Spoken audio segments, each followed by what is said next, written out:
alumnos? Bienvenidos nuevamente a esta teleclase de Derecho Privado 4. Como recordarán, mi nombre es Sebastián Vanela Godino y juntos vamos a desarrollar el segundo módulo de la materia. Vamos entonces a dar comienzo a esta teleclase, refrescando los objetivos generales de la materia. Vemos entonces cómo nos vamos a proponer y a lograr a lo largo del desarrollo de este módulo y de toda la materia, incorporar los esquemas contractuales modernos que se desarrollan en el mundo de las empresas. Ubicar e identificar la solución a conflictos o problemas potenciales en los contratos modernos, como asimismo adquirir la capacidad de prevenir el conflicto contractual a partir del conocimiento pormenorizado de los contratos de empresa. Comprender también la importancia de los contratos modernos en la visión actual del derecho y en la dinámica de los negocios, como así también desarrollar la visión ágil y dinámica propia de los profesionales de la temática.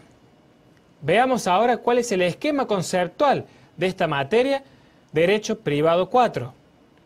Nuestro esquema conceptual nos ve en el primer módulo estudiando los contratos modernos, la problemática de los contratos modernos, como así también los contratos con finalidad distributiva.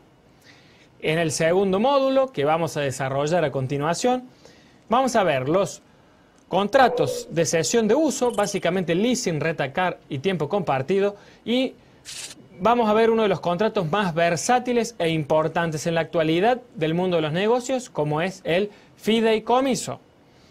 En el módulo 3 vamos a desarrollar los contratos de propiedad intelectual junto con los contratos publicitarios para finalmente en el módulo 4 adentrarnos en los contratos de seguro, transporte y servicios profesionales.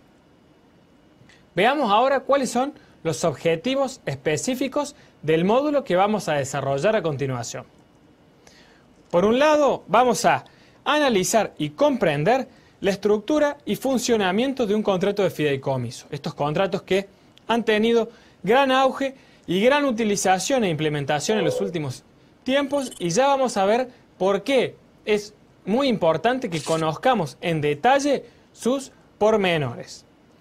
Lo mismo vamos a hacer con el leasing y con los contratos de rent-a-car y tiempo compartido. El leasing también ha surgido como un instrumento de financiación muy importante para las empresas y ya vamos a ver también que facilita o que permite el acceso al contrato de leasing en particular. Respecto de los contratos de rent-a-car y tiempo compartido y sobre todo sobre este último, vamos a ver que existen prácticas abusivas que vamos a tratar de delinear cuáles son y que han sido acogidas en la última modificación de la Ley de Contrato del Consumo. Entonces, por último, vamos a tratar de identificar y resolver las distintas situaciones que puedan surgir a partir del uso en la práctica de los contratos que acabamos de mencionar.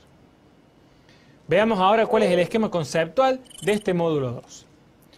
Por un lado, entonces, tenemos lo que es el fideicomiso, quedando dividido en lo que es fideicomiso ordinario y fideicomiso financiero. Y por el otro lado vamos a tener los contratos de cesión de uso, que son aquellos que acabamos de mencionar. Vale decir el leasing, el contrato de rent-a-car y el contrato de tiempo compartido.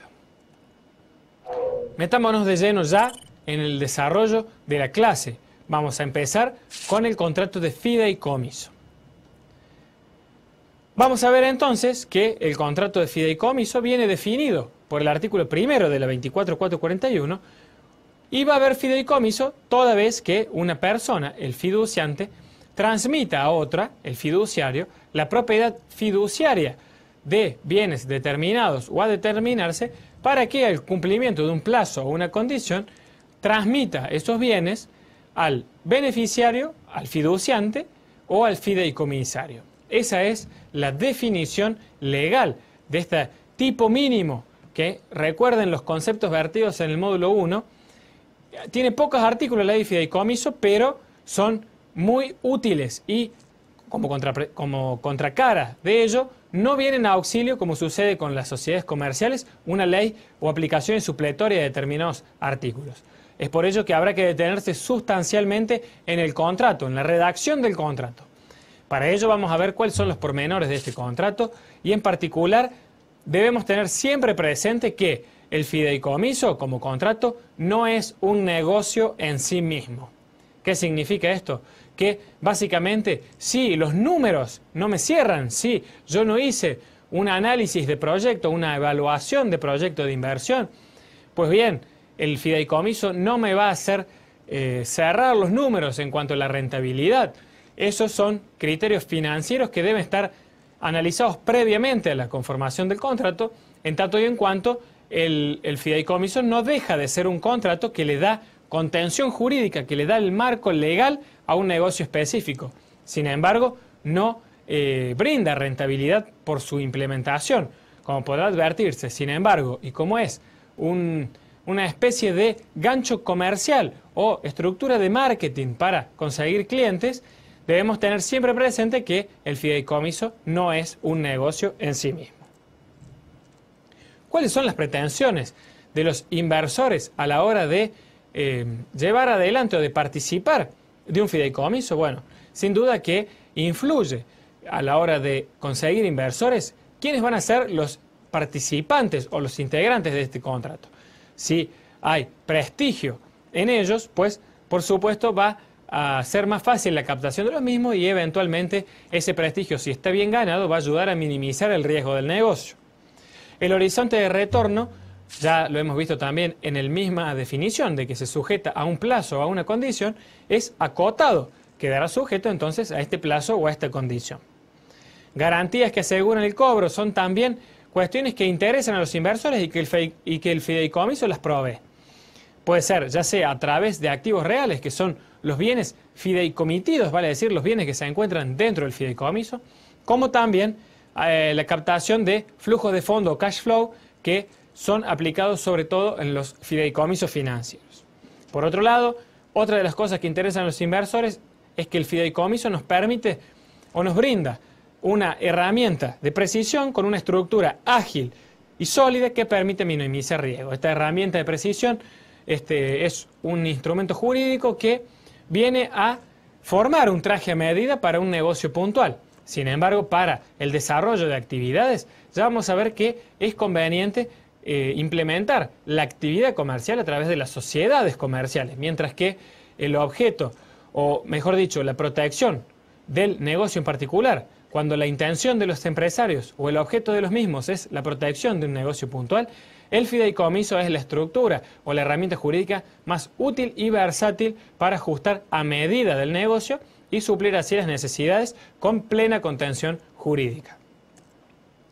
¿Cuál es el esquema básico de un contrato de fideicomiso?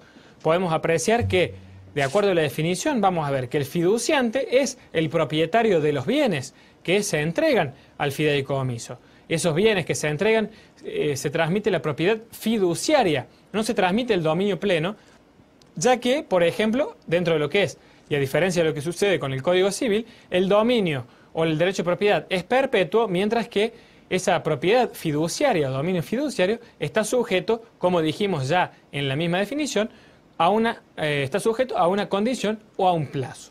Entonces, vemos que esa propiedad es fiduciaria, no es plena como la del Código Civil, además porque está establecido en el Código Civil también que surge un numerus clausus, no se pueden crear nuevas formas de propiedad por mera voluntad de las partes. Entonces, este fiduciante es el que aporta los bienes al fideicomiso, se los entrega al fiduciario, que va a ser aquella persona que administra los bienes y de la cual depende en gran medida el éxito del negocio. Ya lo vamos a ver cuando analicemos la figura en el caso puntual. Y al término o al cumplimiento del plazo de la condición, será este mismo fiduciario que, siguiendo instrucciones del fiduciante, va a transmitir la propiedad de los bienes fideicomitidos a el beneficiario, podrán volver incluso al fiduciante y también al fideicomisario. Las claves del fideicomiso, algunas de ellas ya las hemos manifestado. Efectivamente, podemos decir que es temporal o condicional, surge de la misma definición de la ley, genera una separación patrimonial y esto es muy importante ya que las acciones personales de los acreedores no van a ir más allá del patrimonio fideicomitido, vale decir, de los bienes que han quedado insertos en el fideicomiso, sin posibilidad de acceder, salvo simulación y fraude, por supuesto, a los bienes personales de los integrantes de este contrato de fideicomiso. Eso, sin duda, que es una seguridad jurídica muy fuerte, tanto para los participantes como para aquellas personas que contratan con los integrantes del fideicomiso, o mejor dicho, con el fideicomiso a través de su fiduciario. Otra de las claves es que es sujeto fiscal, pero no es sujeto de derecho, no tiene personería jurídica. ¿Qué significa ello? Para que nos entendamos, básicamente, el fideicomiso tiene quit, pero no tiene personería jurídica. No es un sujeto de derecho, sino que va a tener que actuar a través de su fiduciario. Es el fiduciario la cabeza visible en este contrato de fideicomiso y sobre él caerán todas las responsabilidades que se deriven del mismo contrato. Por supuesto, llevará contabilidad por separado y esto también va a tener incidencia a la hora de la rendición de cuentas, una de las obligaciones principales y de la que no puede ser eximido el fiduciario.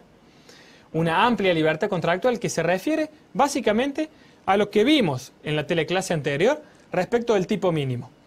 Lo bueno y lo malo es que esta amplia libertad contractual no puede ser suplida por normas como sucede en la ley de sociedades comerciales, donde si yo omito algo dentro del estatuto, puede ser suplido por una disposición expresa de la norma.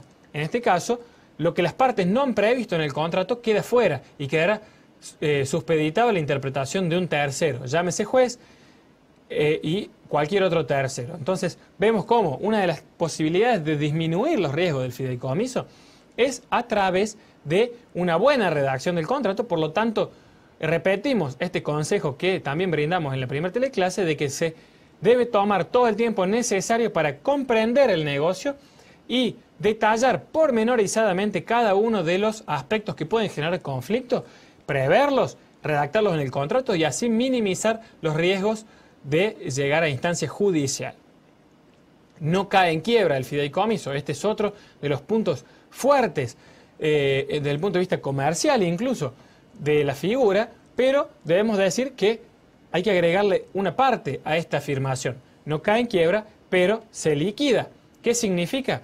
Que si bien no va a estar sujeto en principio a las disposiciones de la 24.522, que es la ley de quiebra y sus modificatorias, sí se va a liquidar. Para ello va a seguir los procedimientos establecidos en el contrato, que pueden ser pactados específicamente por las partes, o bien sujetarse a lo que es la ley de quiebra también desde un punto de vista convencional de las partes.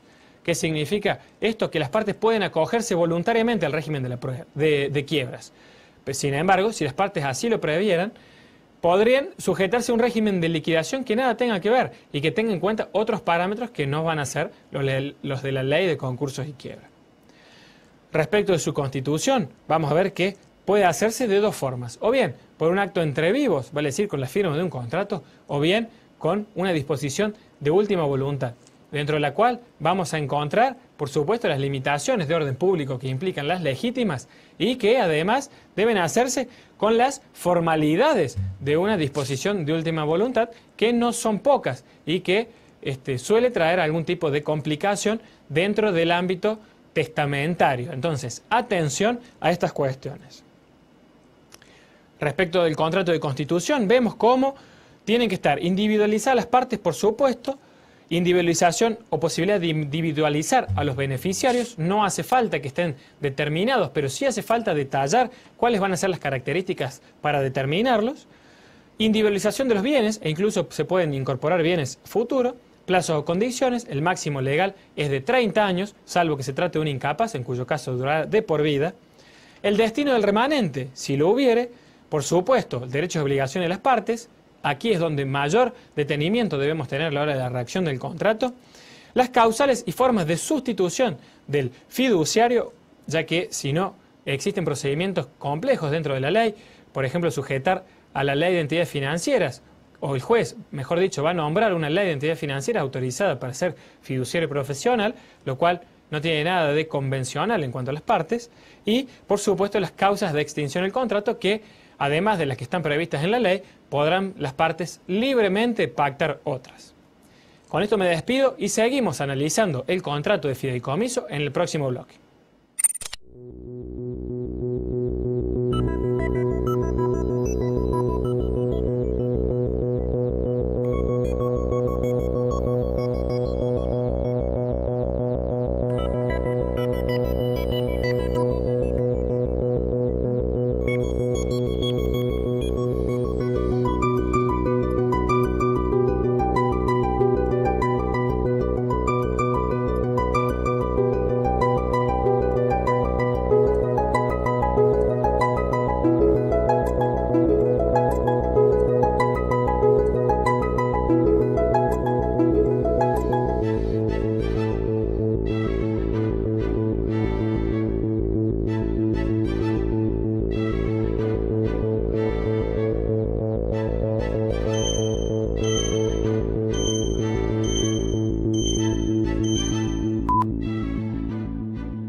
Muy bien, alumnos, sigamos desarrollando entonces el contrato de fideicomiso.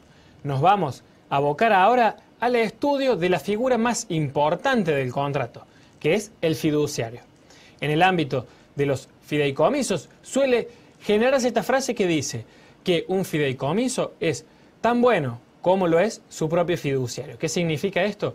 Que el fiduciario, que es básicamente quien administra todos los bienes que se han sido depositados en mérito de la confianza que él reviste o que genera, tanto en los inversores como en los terceros que contratan con él, es el eje del negocio en sí mismo. Si falla el fiduciario, fallará el negocio. Es una figura clave, es el eje alrededor del cual se gesta todo el negocio y de la cual depende en gran medida el éxito del emprendimiento. Entonces, veamos cuáles son algunas de las características de esta figura.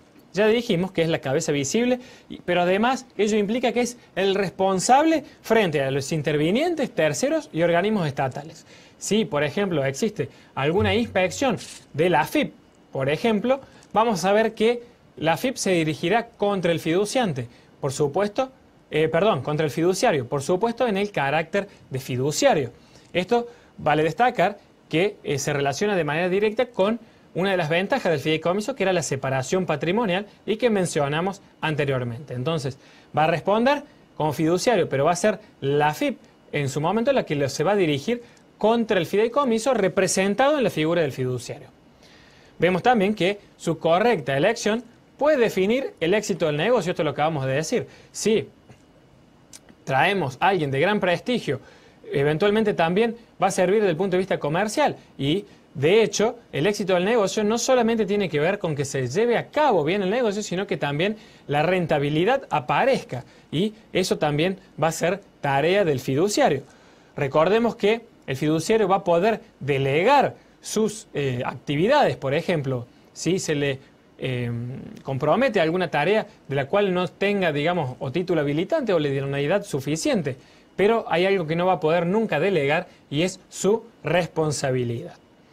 Por supuesto que generalmente el fiduciario es una persona que genera la suficiente confianza como para que se le haya encomendado la realización del emprendimiento o de llevar adelante el emprendimiento. Ello, sin duda, es que genera una confianza suficiente para que se le otorgue esa confianza o para ganar esa confianza también frente a inversores. Alguien que pueda llegar a generar confianza suficiente a los inversores que vengan a apoyar el proyecto puntual. La diligencia del buen hombre de negocios es el estándar de conducta que la misma ley prevé respecto del fiduciario. Esta diligencia del buen hombre de negocios no implica que el fiduciario realice buenos negocios, sino que sustancialmente ponga toda su diligencia, todo su conocimiento, toda su experiencia al servicio del emprendimiento. Entonces, no necesariamente puede haber un fiduciario que haga buenos negocios, sino que tenga la diligencia para llevarlos adelante y eventualmente pueda sortear las dificultades que acontezcan en el desarrollo de ese emprendimiento. El deber de rendición de cuentas es otro de los puntos clave en la figura del fiduciario, ya que no puede ser eximido. Y esto lo diferencia de lo que es el contrato de mandato. No puede ser eximido y debe rendir cuentas por lo menos una vez al año. Las partes podrán acordar cualquier otra frecuencia que estimen convenientes y que básicamente cuando se estima otra frecuencia en la rendición de cuentas tiene que ver con el desarrollo del emprendimiento en el caso concreto. Puede ser también que sea un requisito de los inversores. Como sea, las partes pueden pactarla libremente. Sin embargo, el fiduciario deberá rendir cuentas por lo menos una vez al año. ¿Cómo hace esta rendición? Básicamente a través de la presentación de los estados contables. Es por ello también muy importante, y ya lo vimos también en el bloque anterior, que se debe llevar contabilidad por separado. ¿Cuáles son las ventajas del fideicomiso? Respecto del contrato puntualmente, bueno, sin duda que es flexible, versátil, fácilmente adaptable a las necesidades de cada negocio, incluso respecto del clima de cada región, etcétera. ¿Qué significa esto? Puntualmente que es un traje a medida para proteger un negocio, y es por ello que como profesionales del derecho debemos entender cuál es el negocio, ya que de otra manera no vamos a poder protegerlo. La agilidad y la concentración, agregaría yo, en cuanto a la redacción del contrato, disminuye la intervención judicial. Con ello, queremos decir que todo el tiempo que sea necesario para la redacción de un buen contrato va a disminuir cualquier falta de interpretación o interpretación equivocada respecto de los derechos y obligaciones de las partes, lo que ello va a generar que no tengan que intervenir sustancialmente los tribunales. Vemos entonces que además el fideicomiso puede servir como una forma genuina de financiación, logrando una cuestión muy importante de lo que es el tema empresario, que es la desintermediación financiera, que significa básicamente no tener que pasar por los bancos a la hora de financiarse. Pasar por un banco implica costos bastante altos, tasas de intereses generalmente exorbitantes y gastos administrativos bastante complejos. Sin embargo, el fideicomiso surge, como así también vamos a ver en el contrato de leasing, como una alternativa para obtener financiamiento genuino y no recurrir a los bancos. Además, la fuerte protección que brinda el negocio es otro de los atractivos fundamentales de la figura. Es prácticamente inexpugnable un contrato de fideicomiso para proteger un negocio puntual. Respecto del fideicomiso financiero, vamos a ver que aquí intervienen otros factores, por ejemplo, la profesionalidad que debe tener el fiduciario, que va a surgir solamente de una lista aprobada por la Comisión Nacional de Valores y por la ley y que haya cumplido con los requisitos de la Ley de Entidades Financieras. Solo estas entidades financieras podrán ser fiduciarios financieros. El fideicomiso financiero es también una estructura de desintermediación muy ágil y versátil, pero que ha sufrido un fuerte embate, un duro golpe con la salida de las AFJP. Sin adentrarnos en la temática puntual, vamos a determinar que los beneficiarios dentro de un fideicomiso financiero van a ser aquellas personas que sean titulares de certificados de participación o de títulos de deuda fiduciaria. Esto para que nos entendamos y para que entendamos los conceptos que implica un certificado de participación o un título de deuda fiduciaria, básicamente es certificado de participación, se asemeja a lo que son las acciones dentro de una sociedad, mientras que los títulos de deuda fiduciaria se tratan más bien de créditos a favor de su tenedor. Vale decir como un cheque que se va a tener que pagar.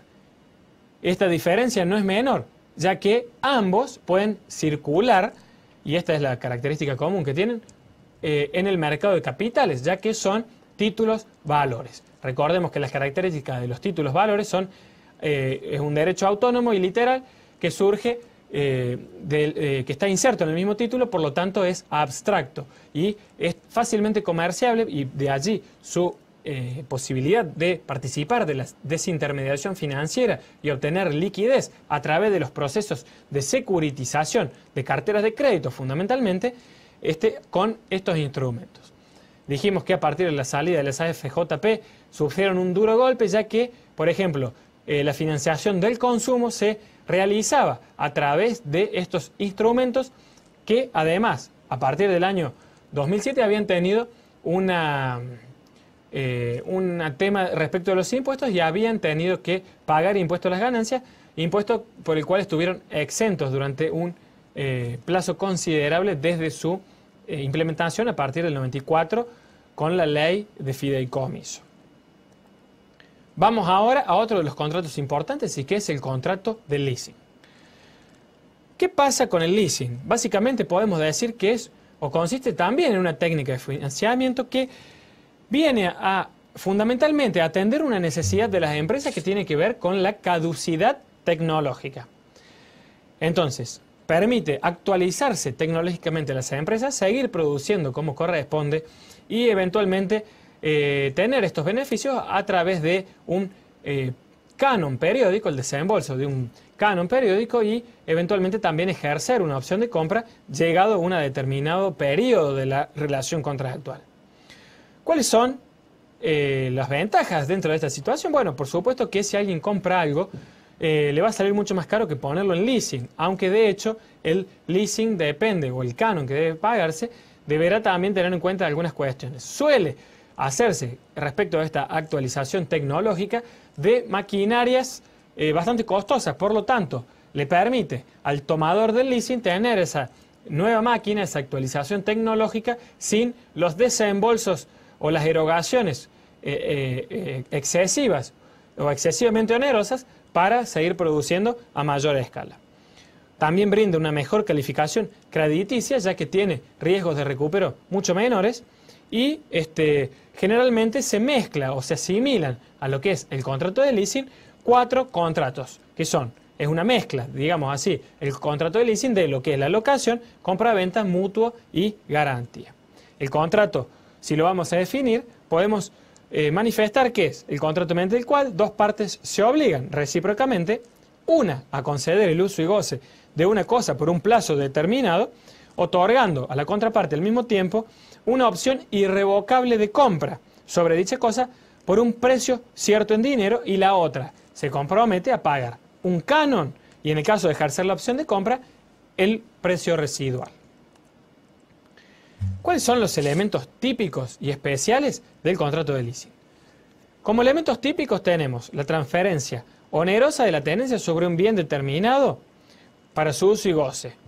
Obviamente habrá que pagar el canon, que es lo que periódicamente se debe abonar por el uso de la cosa, y eventualmente también habrá que desembolsar los costos del precio residual cuando se ejerza la opción de compra. El leasing se caracteriza por estas dos cuestiones, por el tema de el canon periódico y la opción de compra. Si alguna de estas dos falla, no estamos frente a un contrato de leasing.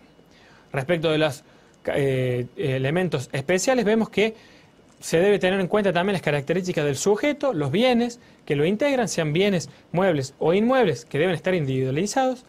El canon, que está fijado por los plazos de amortización, por lo general, que se relacionan directamente con el costo de lo que se está dando en leasing. Y el precio de la opción de compra, generalmente, y esto lo acabamos de ver, e incluso el mismo nombre que vimos hace un ratito nada más lo menciona, tiene que ver o se relaciona directamente con el valor residual del bien. ¿Cómo se puede elegir el bien? Este es otro punto importante dentro del contrato. Comprarse por el dador a persona indicada por el tomador es una de las opciones. También que el dador compra a partir de indicaciones o especificaciones brindadas por catálogos o folletos al tomador es otra de las opciones. Como tercera opción tenemos que sea propiedad ya del dador y como cuarta opción que se adquiere por el tomador al dador en la celebración o con anterioridad. Estos supuestos están previstos en la ley del leasing. ¿Cuáles son las modalidades y subtipos del contrato? Bien, tenemos que el leasing financiero, el dador es una entidad financiera o una sociedad con objetivo pertinente, vale decir que esté autorizada a este tipo de actividades. Operativo, el dador solo va a poder ser importador o fabricante y los bienes solo van a poder ser cosas muebles destinados al equipamiento. Esto es sumamente relevante y que también tiene que ver con una modalidad del leasing muy interesante que es el leaseback, que vamos a ver en un instante nada más. Respecto del inmobiliario, vemos que necesariamente el objeto va a ser o va a recaer sobre un bien inmueble y que generalmente se relaciona este tipo de leasing con lo que es el ámbito empresario. Con respecto a otros tipos de leasing, vamos a ver el mobiliario, que a diferencia del inmobiliario, como todos ya podremos ir infiriendo, tiene que ver básicamente con la recarga o el objeto que tiene son los bienes muebles. Vamos a ver el internacional, que la opción no es esencial, la opción de compra a nivel internacional, y así surge de la práctica en distintos tratados, no surge como un requisito esencial, a diferencia de lo que estima nuestro ordenamiento jurídico. El canon a nivel internacional, determinable a partir del uso y la amortización de la totalidad o parte del valor. Por último, y dejamos esta práctica, digamos, para el último, justamente para detenernos con mayor énfasis, vemos el leaseback, donde el dador adquiere una cosa al tomador en el mismo acto o con anterioridad. Básicamente, consiste en un préstamo para el industrial sin perder el uso. El dador otorga el crédito con la garantía que existe sobre el bien que ha dado en leasing, vale decir, sobre la cosa, recuperando a través del canon el pago. ¿Qué significa esto? Un empresario que ya posee y que es el futuro tomador del leasing, pero que ya posee una máquina, la entrega en leasing a otra persona, se la vende a otra persona e inmediatamente esa otra persona se la otorga en leasing. De esa manera tenemos algunas ventajas. La máquina siempre se quedó con nosotros y siguió produciendo, no hubo movimiento. Yo adquirí algún tipo de precio, adquirí dinero por la venta de la cosa, por lo tanto pude ponerme plata en el bolsillo y además me quedé con el uso de la cosa, no la moví y seguí produciendo. Vamos a seguir con el desarrollo de este módulo en el próximo bloque.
Bien, alumnos, continuemos con el desarrollo del contrato de leasing. Hemos visto la definición y las modalidades de este contrato sumamente implementado en el ámbito empresario y detengámonos ahora en lo que son las responsabilidades, las acciones, las garantías en la elección del bien. El tomador va a poder reclamar del vendedor, por supuesto sin necesidad de cesión, todos los derechos del contrato de compraventa. El dador va a poder también, y esto es importante, limitar o convenir su liberación siempre y cuando el dador no sea el propietario o no haya comprado con indicación. El dador no va a poder desobligarse si es fabricante, importador o vendedor. Esto básicamente tiene que ver con una cuestión de que también él forma parte de esa cadena de incorporación del bien.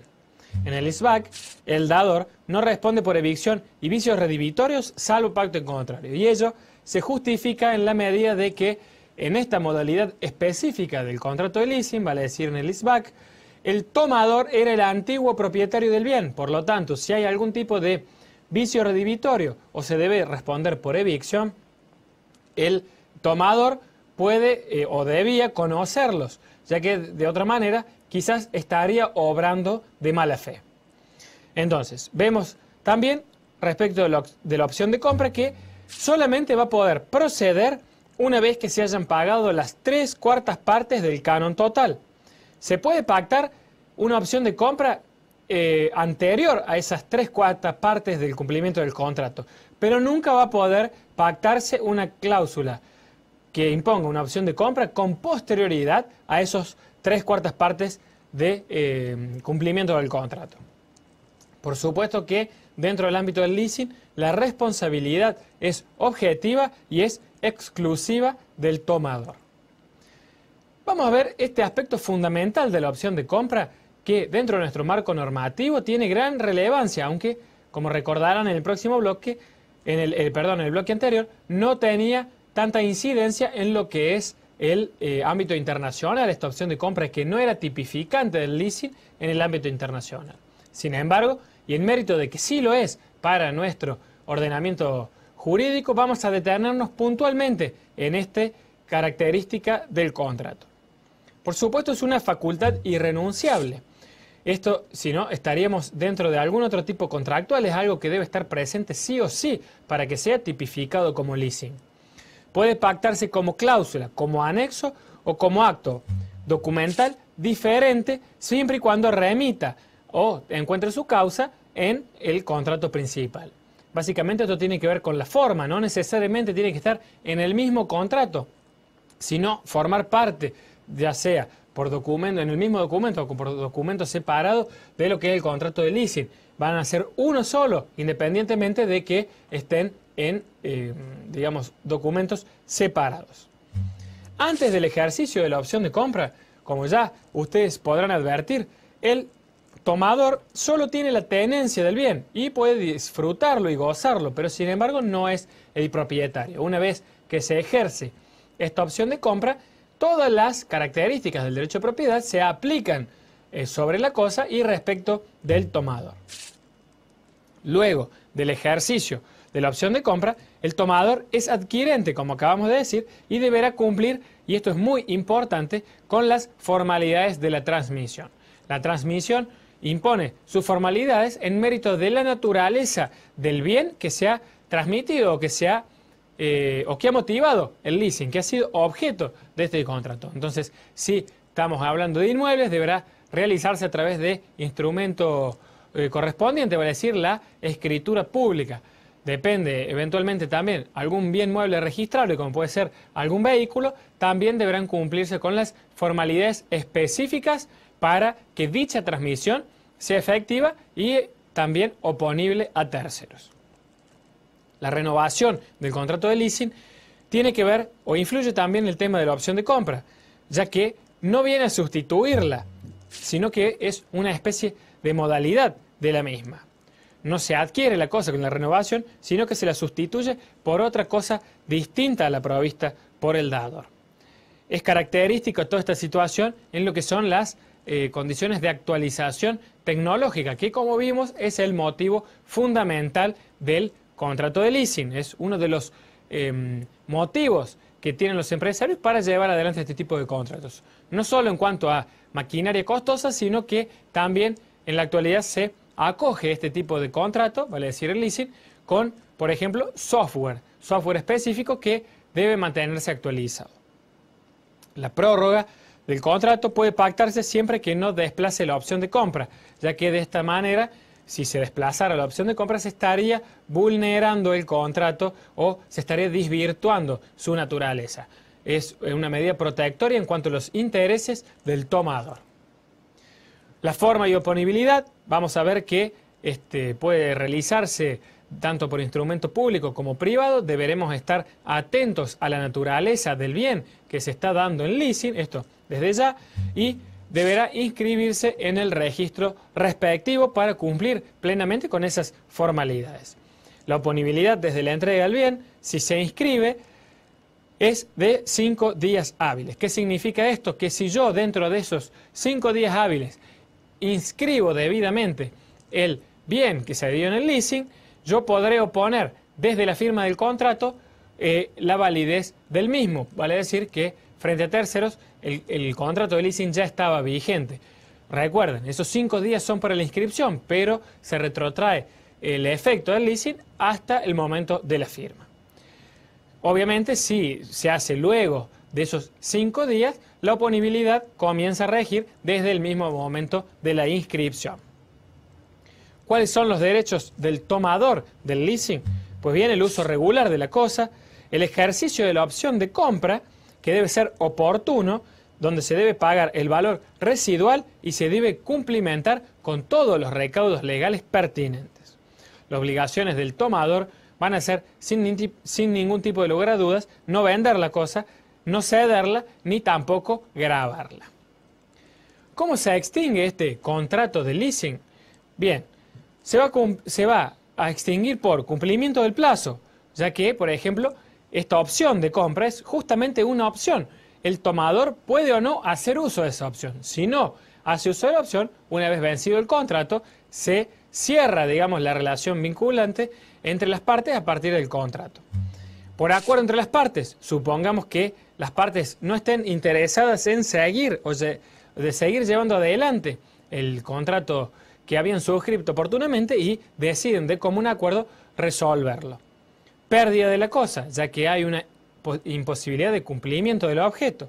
Eventualmente habrá que estar atento si hay algún supuesto de responsabilidad en el cual ha incurrido alguna de las partes y en cuyo caso de afirmativa deberá resarcir a la parte cumplidora. Incumplimiento de las obligaciones de las partes es otro de los supuestos en que se puede extinguir este contrato en mérito de algún incumplimiento sustancial de la relación que impide la prosecución de la relación vinculante.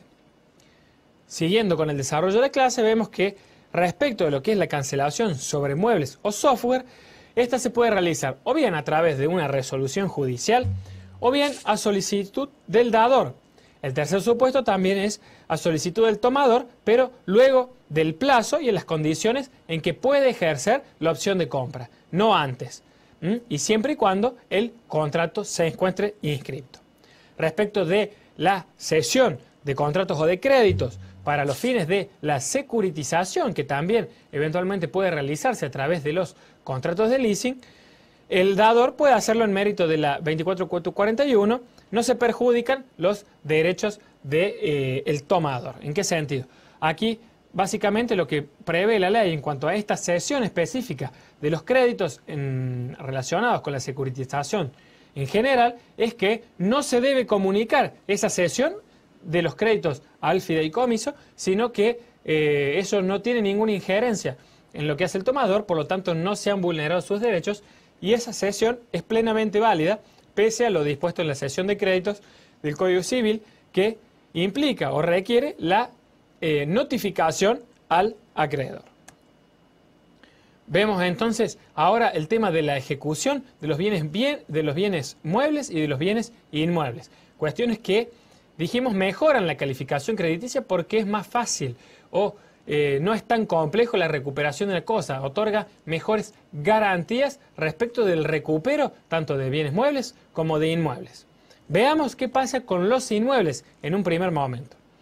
El tomador, si ha pagado menos de un cuarto, en estos supuestos ha recién comenzado la relación contractual e incurre en mora automática.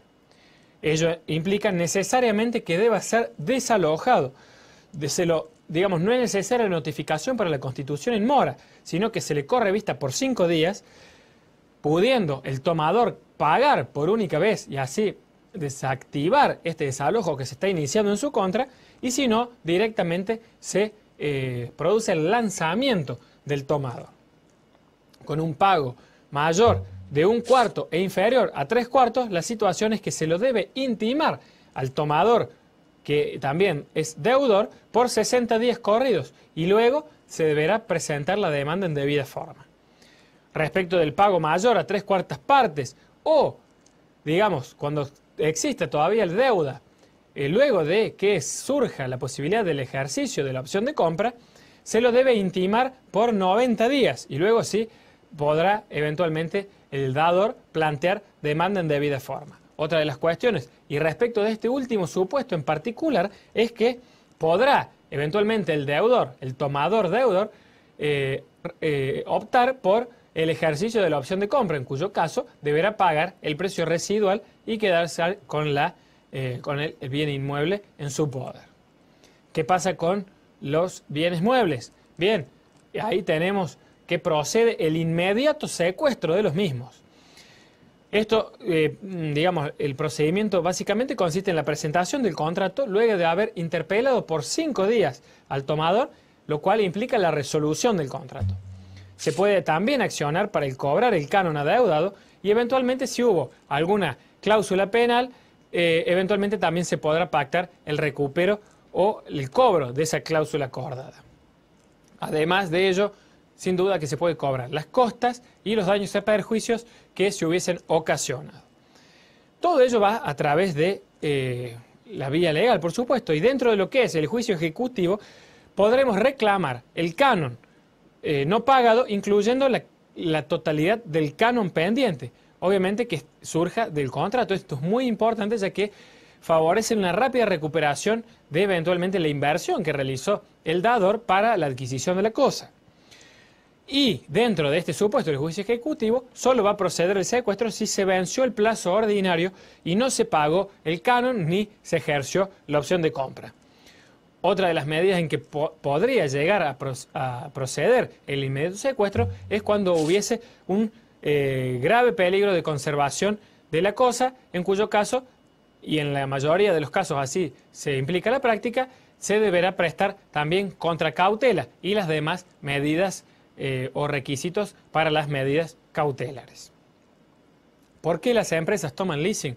Bien, podemos decir que generan menores costos al inicio. Hay una deducibilidad impositiva del pago del canon del 100%.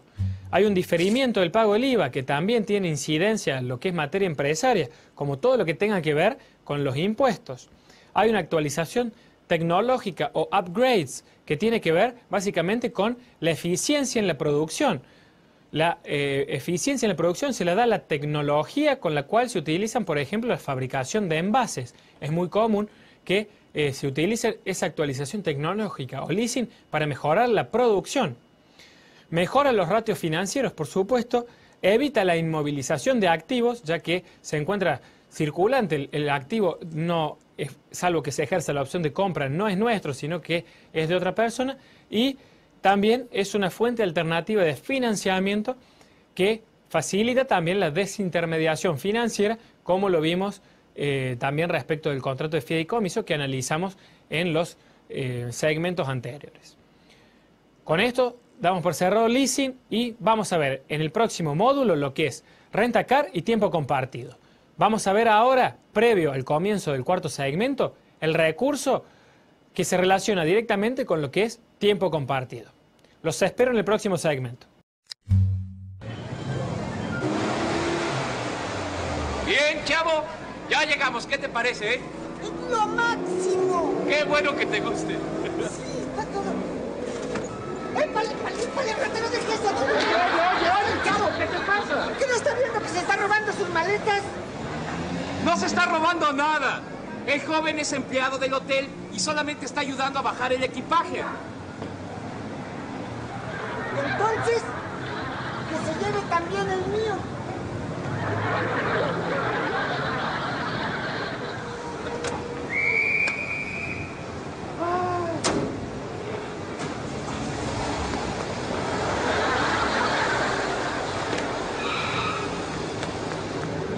Entonces, ¿este es el hotel? Sí, es el hotel que escojo cada vez que vengo a Acapulco.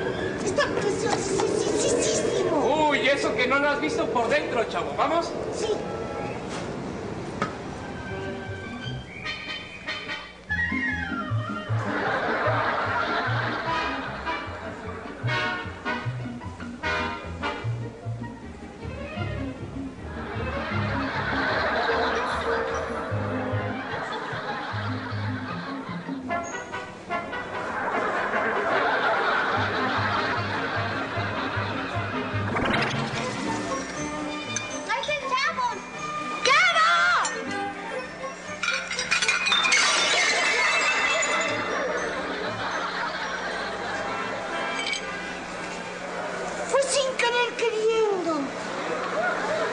No te preocupes, yo lo levanto.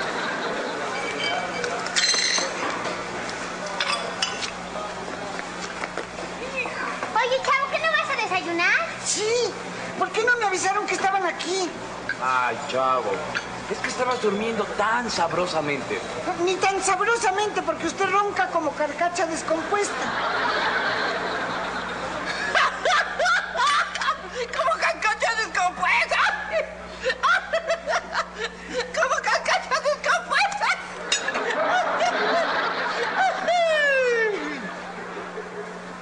Perdón, papi. Oh, que diga, perdón, querido tesoro, profesor? Tesoro, por favor. Recuerda que estamos en un hotel de categoría, no en la casa de don Ramón. Digo, ¿qué pasó? ¿Qué pasó? Vamos a... Digo, ¿por qué comparar un hotel tan hermoso y bonito como este con mi humilde casita que es pobre y fea? Digo, es lo mismo como si comparáramos a Sofía Loren con usted. Oye, Chavito, ¿y tú qué vas a desayunar? Todo. Ay, Chavo, bueno, pero primero tienes que llamar al mesero. Eso. Pero ¿dónde está el mesero? ¡Mesero! Lo que tienes de bruto, lo tienes de bruto. Mira lo que me hiciste. No, espérate, niño. Yo voy por un trapo para levantar todo. Espérate.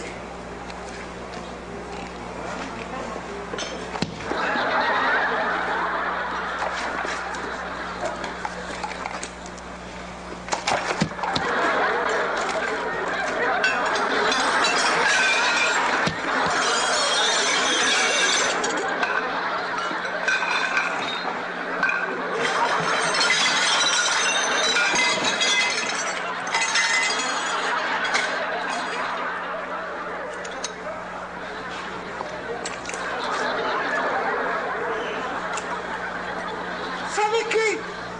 ¿Qué? ¿Me puede traer una torta de jamón?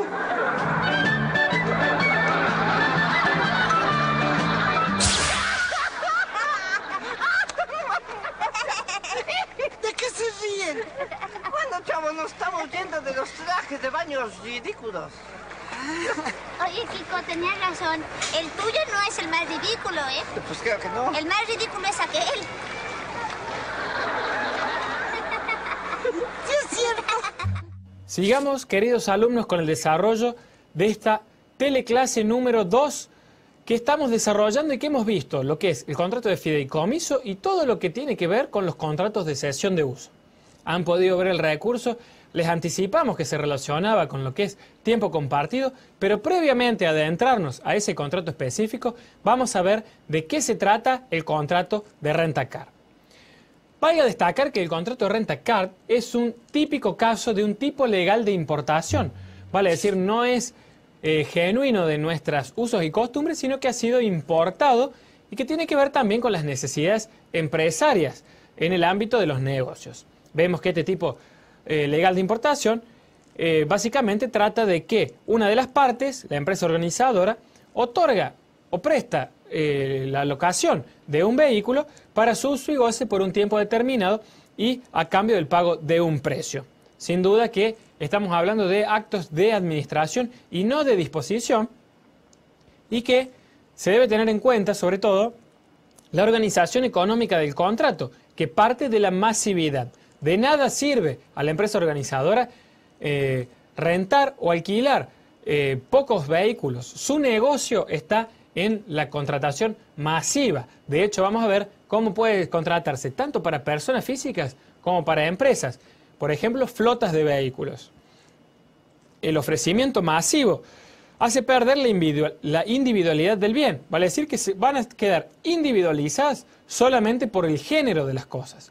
Ahora bien, una vez que sí, el vehículo es entregado, queda individualizado y de ahí también habrá que estarse respecto de ese auto en particular para establecer eventualmente algún supuesto de responsabilidad.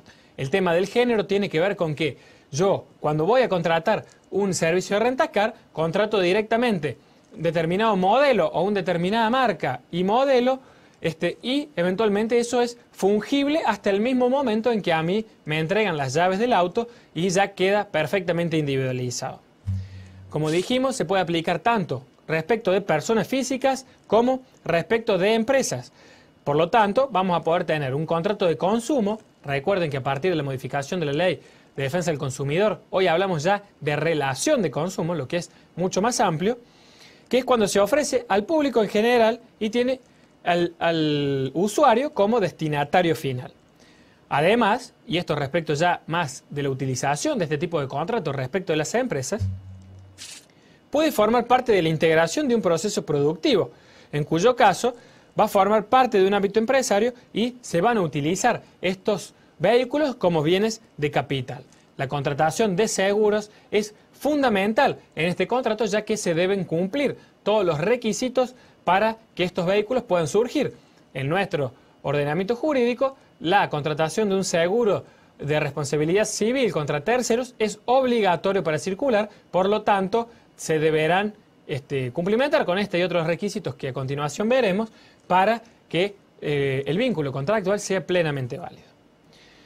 Vamos a ver cuáles son los sujetos entonces. Tenemos la empresa oferente, que es la persona física o jurídica, que debe tener capacidad para administrar meramente, ya que no se trata de actos de disposición. Se aplican, por supuesto, y como ya podemos inferir fácilmente, las reglas de la locación. El usuario reviste las mismas condiciones de la empresa oferente en cuanto a las capacidades, mientras que los vehículos se alquilan para su uso, deben reunir las condiciones que exige la normativa vigente de tránsito. Por ejemplo, el carnet habilitante. No se puede formalizar un contrato de rentacar si quien contrata no exhibe, y generalmente así sucede, su carnet de conductor vigente al momento de celebrar el contrato. Respecto del consentimiento, podemos decir que la publicidad, la oferta y la restitución son puntos a tener presentes respecto de la formación del consentimiento, ya que respecto de la publicidad puntualmente habrá que analizar si estamos frente a una relación de consumo o no. Respecto de la oferta, si se está referida a un género o cosa que las partes han vuelto fungible, y respecto de la restitución, esto procede una vez que ha quedado totalmente individualizado el vehículo que yo estoy obligado a restituir, ya que meramente tengo el uso y goce, pero tengo la obligación de restituir, cumplido el plazo, y va a quedar satisfecha esa restitución solo si restituyo la misma cosa la cual me había entregado oportunamente la empresa organizadora.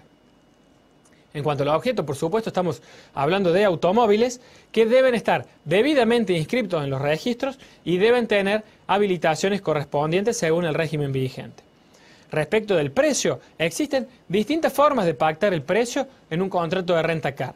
Son una, la tarifa diaria, otra, la tarifa por kilometraje, y otra, la tarifa por kilometraje ilimitado.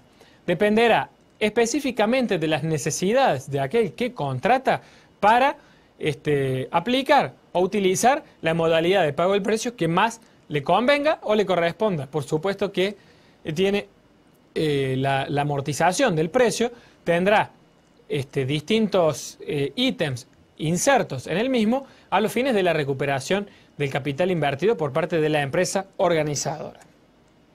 ¿Cuáles son los riesgos que se deben enfrentar en este tipo de contratos? Pues bien, sin duda que los deterioros del automóvil no dejan de ser una cuestión a tener presente.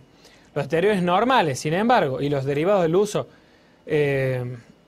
normal, digamos, que tengan o que lleven implícito un deber de diligencia, son aquellos que debemos tener presentes. ¿Por qué? Son aquellos que van a estar cubiertos, mientras que los deterioros anormales y por el uso indebido son aquellos por los cuales el contratante, el tomador del contrato de rentacar, deberá responder. Puede trasladarse, digamos, la asunción del riesgo, pero en el caso solamente de que se trate de bienes de capital que forman parte de un proceso productivo, ya que de otra manera estaríamos incurriendo en una práctica abusiva, protegida por el derecho de defensa del consumidor, y no se tendría por no escrita esta cláusula, por lo tanto no podrían trasladarse los riesgos válidamente.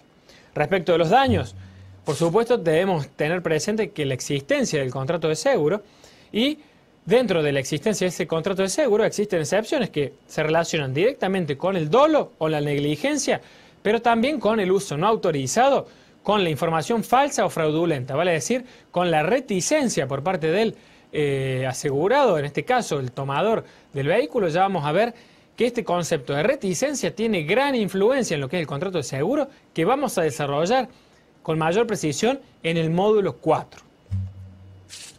Bien, veamos ahora entonces en detalle de qué se trata el contrato de tiempo compartido.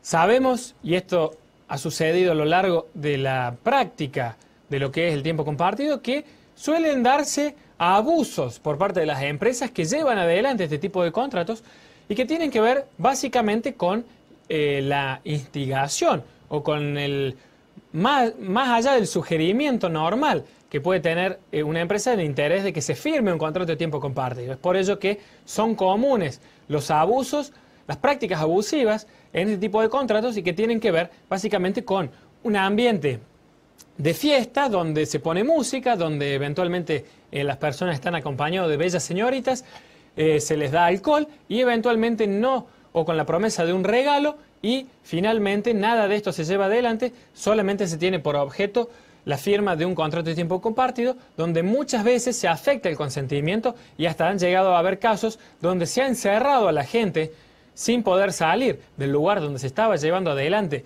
este vernissage y básicamente privándola de su libertad para obligarlas a la firma del contrato. Todo esto ha sido tenido en cuenta por la nueva ley de tiempo compartido que surgió allá por el año 2008 y se ha venido a intentar aplacar un poco las aguas respecto a estas prácticas abusivas que bastante mal hacen a lo que es la práctica comercial en general.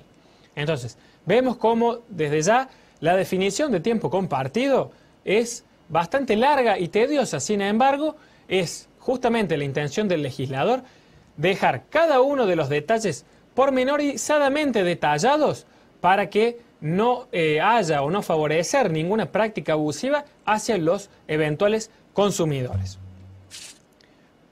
Valga destacar dentro de esta definición que hay algunos aspectos que nos llaman la atención. Por ejemplo, que el tiempo compartido se va a denominar como contrato de tiempo compartido todo aquel independientemente del nombre o la forma jurídica que se utilice. Como así también, se obliga a proporcionar en forma periódica y durante un tiempo determinado turnos de alojamiento u hospedaje en una unidad vacacional con el mobiliario y enseres necesarios para su uso y goce. Otra de las cuestiones también que llama la atención es que el usuario va a tener que pagar un precio determinado en dinero a cambio de dichas prestaciones, obligándose además a cubrir con la frecuencia convenida los gastos de administración y mantenimiento correspondiente, vale decir, las expensas, ni más ni menos. Dentro del contenido del contrato podemos ver algunos puntos importantes. El primero, debe existir dentro del contrato la denominación y domicilio y además la sede de las personas jurídicas que estuviesen realizando o participando de esta contratación, acreditándose su existencia con las debidas inscripciones registrales. Debe especificarse además la naturaleza o tipo de derecho a transmitirse o constituirse a través, o mejor dicho, a favor del usuario. Ubicación e identificación catastral del inmueble que va a quedar sometido al servicio turístico de tiempo compartido y eventualmente los periodos en que se van a suministrar el uso y goce a los consumidores. Además, tenemos que debe determinarse los periodos vacacionales a los que podrá acceder el usuario y se debe especificar puntualmente si esos turnos que le corresponden se encuentran confirmados o bien están sujetos a disponibilidad. ¿Qué significa esto? Básicamente que existe la posibilidad de contratar por periodos ya estipulados y fijos o que bien esos periodos queden sujetos a disponibilidad. Por supuesto, los precios van a ser distintos respecto de uno o de otro tipo de contrato. Otra de las cuestiones importantes, vamos a mencionar algunas ya que son bastantes y ustedes las cuentan con ella en la bibliografía, en el manual SAM, vemos que se debe indicar con caracteres destacados la facultad de arrepentimiento que se le confiere al usuario en el plazo de 5 días para revocar la decisión de haber suscrito el contrato cuando no hubiese celebrado ningún precontrato o hubiese efectuado alguna reserva de compra. ¿Cuáles son las obligaciones? Dentro de lo que respecta al empresario, deberá dar, por supuesto, el uso del inmueble con exclusividad, deberá cumplir con los servicios prometidos, eventualmente, y esto es una novedad respecto de la modificación que hubo en el año 2008, se deberá constituir un fideicomiso para garantizar los derechos de los usuarios y, finalmente, este debe estar inscripto. Respecto del consumidor, el uso de los bienes que reviste el servicio turístico de tiempo compartido relacionado con la naturaleza, responder por los daños del uso indebido y comunicar a la administración toda cesión temporal o definitiva que haga de sus derechos. Respecto de la comercialización y publicidad, no vamos a detenernos demasiado, ya que ustedes cuentan con el material suficiente en el manual SAM que han tenido oportunidad de ver con anterioridad. Vamos a ver entonces los conceptos claves de lo que ha sido este módulo 2. En este módulo 2 hemos destacado puntualmente la estructura del contrato de fideicomiso, su funcionamiento, lo versátil de la figura y cuáles son los puntos importantes a la hora de redactar el contrato. La importancia también de la figura del fiduciario, que es el eje del negocio y es la persona sobre cuyos hombros depende el éxito del contrato. Hemos visto también el leasing como un instrumento de financiamiento empresario o de desintermediación financiera. Y por último, hemos visto cuáles podrían llegar a ser las prácticas abusivas respecto del contrato de tiempo compartido y cómo la nueva ley ha atendido este reclamo por parte de la sociedad y los ha plasmado a partir del año 2008 en la nueva ley de tiempo compartido. Con esto me despido y espero reencontrarlos en la clase del módulo tercero. Nos vemos entonces en la teleclase del módulo 3. Muchas gracias.